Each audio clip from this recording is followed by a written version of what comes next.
tanto para o Porto do Rio de Janeiro, como para São Paulo e como para Itaguaí. Acontece que, bom, aqui a gente tem toda a parte da MRS, que a gente vai mostrar, né? Essa parte aqui já é a parte da FCA. E aqui tinham trechos também que eram meio que terra de ninguém, estava na CBTU, estava não sei o que lá. Então foi um grande esforço para a gente definir, né, essa propriedade, como seria, paralelamente, imaginar que essa possibilidade de atendimento ao Comperj também pudesse atender ao Açu. Por que isso? Porque mesmo a dinâmica, de novo, né, o Comperj, né, vamos sempre lembrar do efeito supersônico. O próprio Comperj foi imaginado que, bom, vamos fazer aqui um grande complexo petroquímico. Hoje a realidade já está um pouco diferente, talvez seja uma refinaria. Então, todo o coque, toda a parte de polipolímeros e tudo, que já estava inicialmente imaginada para neste ano estar sendo já transitada até São Paulo, em 2013, já deu uma barrigada. Com isso, obviamente, o setor privado também demora. Então é um jogo que precisa ser muito bem calibrado. A ideia era o quê? Então, que não só o Comperj viesse a trazer a iniciativa privada e a própria operadora a recuperar o trecho, mas também a lógica do Açu. E mesmo essa lógica do Açu, também podemos discutir depois, né, os problemas que acontecem, porque isso não é de um dia para o outro, ela começou a se viabilizar quando, então, junto à NTT, junto com o Bernardo lá, conseguimos visualizar o quê? Que ele poderia fazer essa ligação com Vitória e fazer, então, entrar no plano ferroviário nacional como a EF-354, que é a transoceânica, como nós vamos ver. Qual era essa ideia? Conseguir resolver o cinturão ferroviário do país, que é atendido graças àquela desativação que foi feita, quer dizer, o pessoal da Vale e tudo foi operar lá em cima, de Vitória para cima, né? E o outro pessoal opera daqui para baixo. Então ficou um cinturão ferroviário, que é exatamente esse trecho aqui, sem atendimento. Então, com isso, ela ligaria, aqui está ela, né? Entraria nesse circuito da ligação com Vitória, e o que andou foi exatamente que já conseguimos acertar com o governo do Espírito Santo o protocolo de intenções para essa que é um trecho da 354, que é a F-103.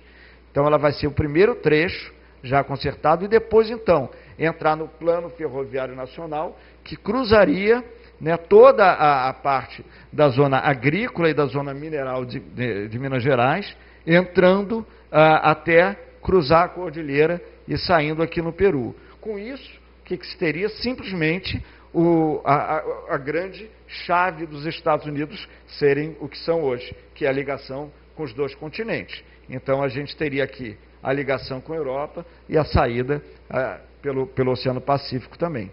Você ter os dois oceanos ligados. Ou seja, isso é um projeto absolutamente revolucionário em termos de pensamento estratégico brasileiro, mas que precisa começar com uma logística interna para efeito do Estado do Rio de Janeiro. Aqui estava aquele trecho, então, que a gente falava, estão aqui as conexões, as bitolas existentes e como está a concessão. Aquela é a linha MRS, que eu falei, exatamente até esse trecho abandonado já, mas extremamente estratégico para toda essa ligação. Então, a gente teria aqui, e aqui sairia a ferrovia litorânea até Campos, aqui faria, então, aquela ligação com a Sul, e daqui para cima a ligação com Vitória.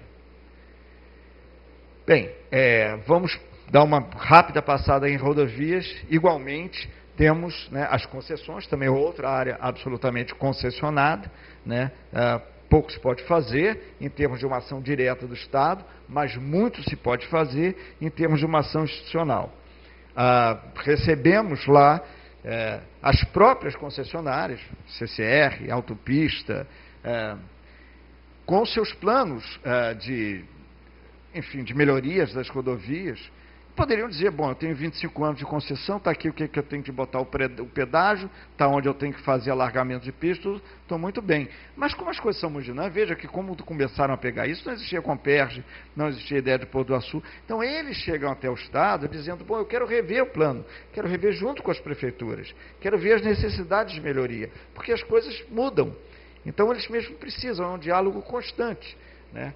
Para se ter ideia, as nossas principais rodovias do Estado figuram na lista das melhores qualidades do país, em lugares bastante, enfim, depreciativos para o que se esperava do segundo Estado. Obviamente, as rodovias de São Paulo, né, ficam com os primeiros lugares, mas as nossas, e principalmente as estratégicas, são bastante, enfim, comprometidas. A gente vê aqui, por exemplo, a 101 Norte, né, como tem trechos comprometidos em termos de possibilidade de alargamento.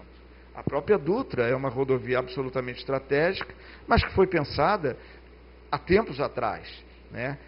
O volume de veículos, o tipo de caminhões, a velocidade são totalmente diferentes do que foi aquele pensamento antes.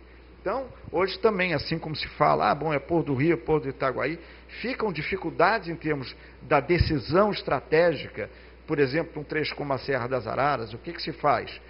Faz uma duplicação, faz uma gambiarra, uma tentativa de sobe de um lado, desce de outro, ou se faz uma totalmente diferente? Há muitas pessoas que afirmam, eu não vou aqui desemplatar exatamente isso, mas que você não pode ficar pensando mais em gambiarras na Dutra. Você tem que fazer uma nova Dutra. Esquece, porque você tem comprometimentos, às vezes, que são difíceis. Qual a decisão estratégica? Qual a decisão acertada? Aeroportos e heliportos também, falei da questão do Galeão, né? Atualmente, a operação do Galeão é ociosa, visto a capacidade total de movimentação, de exportação, enfim. Temos aqui um decréscimo no volume movimentado no Galeão. Respondeu por isso um pouco a passagem de voos regionais para o Santos Dumont, respondeu também, os senhores acompanham isso, as dificuldades. Muita gente vai dizer, poxa, por que você não fala em ineficiência da Infraero? Porque quando a gente vai falar com a Infraero, a gente reconhece também as dificuldades que eles têm, dificuldades de licitações, tudo, e a premência tanto os Jogos estão aí, os Jogos Olímpicos, e as próprias usos agora dos terminais de passageiros a exigem, mas a gente não pode pensar só no aeroporto na questão condominial. É óbvio que existe dificuldade do banheiro, elevador, a esteira, tudo isso, e os caras estão lá tentando correr, mas ainda tem um monte de coisas a serem feitas. Por exemplo, podemos imaginar, e isso são compromissos olímpicos, a própria garagem debaixo do aeroporto, isso é uma coisa que em nenhum lugar do mundo é aceito nos jogos de grande magnitude internacional. Porque, por uma questão óbvia de riscos de terrorismo, o sujeito entra com um carro, com uma bomba ali, detona o aeroporto inteiro. Então, sempre a garagem tem o estacionamento, tem que ficar remoto. Isso nem estamos mais pensando, né? Estamos pensando em acessos, em melhorias, pistas, enfim, uma série de coisas, mas que são tão urgentes quanto. Portos secos também, né? Quer dizer, temos estações aduaneiras, temos a possibilidade, em Minas Gerais tem várias estações aduaneiras, nós temos aí 3, por que não temos mais? Será que realmente o Rio de Janeiro tem tão pouca economia, tão pouca demanda que não possa pensar em mais intermodalidade de Porto Seco? Será que é uma questão de o que vem primeiro? De novo, sempre a dialética. A demanda que puxa, então a gente pode ir na Secretaria de Fazenda e pedir áreas alfandegadas, o processo é demorado. Ou será que é uma certa inação? Será que é uma certa falta de planejamento necessário para que esses terminais intermodais, plataformas logísticas, né, locais, possam ser mais, enfim, pulverizadas pelo território fluminense? Bem, com isso, então esse foi um panorama geral para dizer que o fundamental, e essa foi a razão de eu ter basicamente ido lá para a Secretaria, era começar a mapear a nossa infraestrutura e derivar para um plano de logística, que hoje é o Plano Estratégico de Logística e Cargas, com inflexões na parte de passageiros também.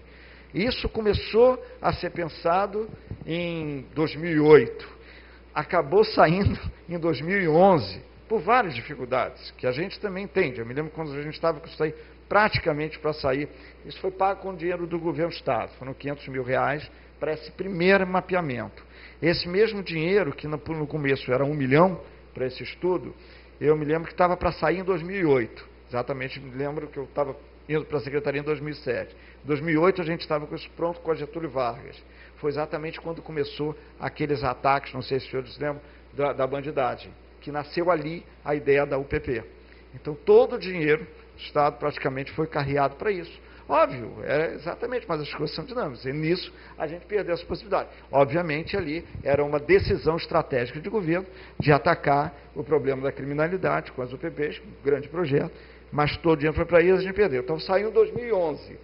E apenas agora, em 2013, finalmente estamos conseguindo agora chegar às manifestações de interesse para a gente ter esse plano de logística de carga, que sem demérito nenhum das outras estados da federação, mas já existe em Piauí, Bahia, Minas Gerais, Rio Grande do Sul, enfim, tantos outros estados. E se pensar que o Rio de Janeiro ainda não tem esse plano de nortear esses investimentos. Esse PELC, que é o Plano Estadual de Logística de Cargas, no fundo é isso, é uma matriz de priorização de investimentos. Isso que a gente falava. Saber o que fazer e onde fazer. Né? Com 3 vertentes estratégicas, ou seja, superar os entraves imediatos dos fluxos de carga, integrar macro e micro eixos de corredores de transporte, falávamos dos grandes eixos pensados pelo professor Eliezer, a parte econômica, reduzir os custos logísticos para o setor produtivo e atrair novos investimentos, tudo que a gente falou antes, e a parte de sustentabilidade, reduzir as emissões. Esse plano agora não é mais com verbas do governo do Estado, isso agora é bem maior, exige cenários, exige calibrações, redes, portanto está sendo financiado pelo Banco Mundial, que exige muito isso, esse rigor na sustentabilidade. Não é um plano só econômico. Tem que reduzir emissões, melhoria na qualidade de vida e traduzir a visão de futuro em um planejamento de intervenções logísticas. Aspectos específicos do estudo. Ele é uma inserção estratégica dos projetos dos planos federais. Claro, isso não é uma coisa que a gente está fazendo, né, batendo piano para a gente mesmo ouvir. Ele tem que estar dentro de uma lógica do Plano Nacional de Logística de Transporte, que agora também já está incorporando o Plano Nacional de Logística Portuária, fazendo um Plano Nacional de Logística Integrada. Isso no governo federal ainda está meio iniciante, mas o PNLT já é uma verdade, a gente tem conversado muito com o governo federal. Tem que ser um plano participativo, fundamental, que a gente ouça as regiões, ouça os problemas locais, não pode ser uma questão de gabinete, com estudos específicos, setoriais e regionais, adequados à trajetória e tendência do desenvolvimento fluminense. Então, ele tem que vai juntar-se com o PDTU, que já existe, que é o Plano Diretor de Transportes Urbanos, para a região metropolitana, mas basicamente para passageiros, vai juntar com os planos estratégicos, os PPAs, enfim, com foco prioritário na logística de cargas, sim, com perspectivas para até 2042. É um cenário que a gente vai estar prospectando em 30 anos. Aqui já vai ser até 2043. Né? Base em matriz de pontos críticos, considerando aspectos macroeconômicos, sociais e ambientais, como eu tinha manifestado.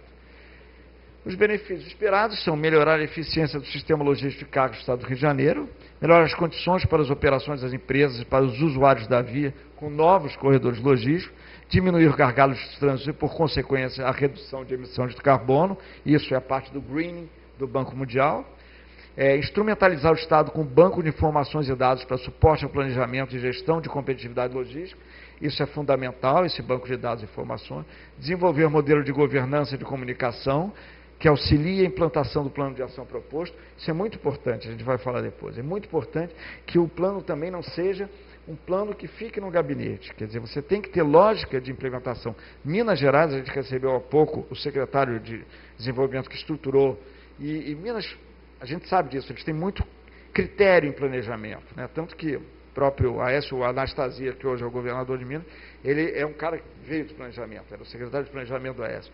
Então, eles conseguiram manter um plano de governança muito interessante. De que é isso? A gente vai falar um pouquinho adiante, mas no fim é isso. Não é basta um projeto. Esse projeto tem que ir até o ponto final. Se dá um projeto executivo, claro, porque ninguém vai fazer, mas não pode. Esse foi o problema do PAC 1. Né? Tinham grandes intenções, grandes ideias, e o dinheiro estava ali, mas cadê o projeto básico? Ah, tenho ideia, não sei o que lá, ótimo, mas tudo bem, peraí. Isso aí passa em cima de uma área de proteção ambiental. Não dá para fazer esse projeto. Ah, eu tenho um projeto assim, mas qual é a PPP que pode valorizar aí? Como é que a gente vai, né, imaginar o financiamento desse projeto? Então a gente ainda está engatinhando muito nisso, né, em questões ambientais, às vezes são rígidas demais, em questões de modelagem institucional, quem paga, que tipo de concessão, é uma concessão administrativa, uma empreitada, é uma concessão patrocinada, como é que isso funciona exatamente? Tem que ter isso, porque senão a gente tem ideias que não conseguem se concessionar. A capacidade do governo estadual de receber financiamento. Eu acho que não vai ter filha para você. Então, muito bem. Bom, não vou entrar muito na questão metodológica, isso depois está tudo no site, para quem se interessar mais pelo plano.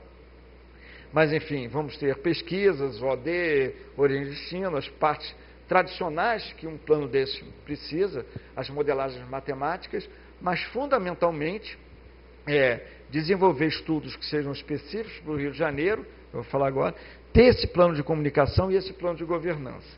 Tá? Aí também uma parte metodológica, quais são as fontes que a gente vai querer usar, obviamente são as grandes fontes que existem e os resultados esperados, vou passar um pouquinho mais.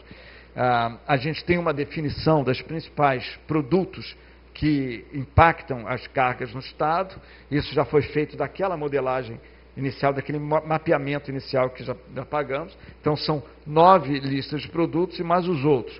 São esses que impactam basicamente e os modais em que eles mais trafegam.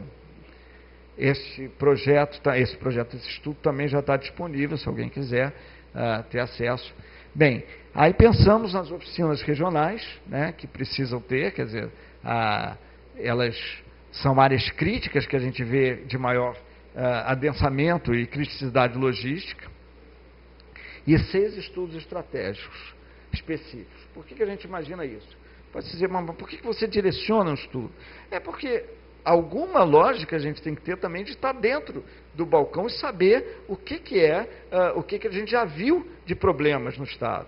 Então, isso talvez seja o grande diferencial do estudo do Rio de Janeiro. A gente não está simplesmente vai abrir o leque para toda a descoberta que a consultora pode fazer, vai abrir o leque para toda a priorização, mas alguns a gente já sabe onde aperta o calo, então é preciso resolver. Um deles, por exemplo, é a questão dos projetos logísticos nas regiões de óleo e gás. Rio de Janeiro e esse trecho Rio das Ostras Campos, é claro, quem passa por ali já vai. Eu mesmo, há pouco tempo, fui dar uma aula em Macaé e disse, bom, eu vou dormir na casa de um amigo em Rio das Ostras, saio daqui umas 7 horas, eu tinha que estar em Macaé umas 8h30 para começar. Cheguei às 9h30, atrasado, com cara de tacho, porque não tem como trafegar. Isso numa hora que não era a hora de maior pico. Hoje já não tem hora. Então, obviamente, esses projetos logísticos têm que ser resolvidos. A melhoria na fluidez do tráfego rodoviário metropolitano, não precisa também dizer, estamos aí vivendo isso daí todo dia, são várias questões que a gente tem que resolver. Como eu disse, o PDTU já tem avançado nisso, mas a gente pode realmente calibrar melhor isso, está sempre tendo que ser visto, região metropolitana,